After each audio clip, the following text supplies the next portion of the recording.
'n Daaglikse oordenking saam met my, Rinus van Sandwyk van Sion in Parys. Dag 113 in die Nuwe Testament en vanmôre Romeine 3 vers 4.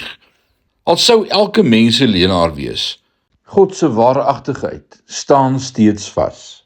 Soos die skrif sê, u sal reg bewys word in wat u sê en u sal u regsaak wen. Vanmôre wil ons vir mekaar sê, wees net gehoorsaam. Daar is tye wanneer mense sê, ek het gebid en niks het gebeur nie. Ek het oordenkings gehad en dit werk nie. Ek gaan kerk toe en ontvang niks nie. Ek doen al die dinge wat die skrif vir my sê, maar dit gebeur net nie.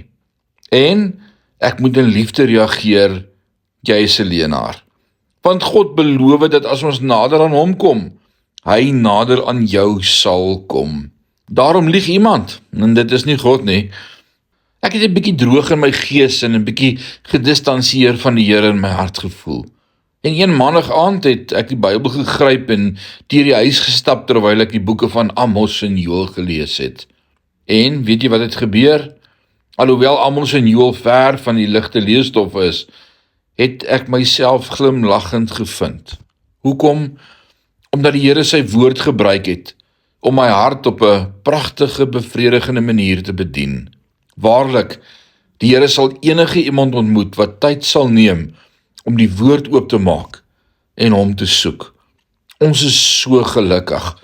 Ons hoef nie almal se vrae te beantwoord of hulle probleme op te los nie, maar met groot vertroue kan ons hulle net sê dat as hulle hom soek, die Here hulle sal nader.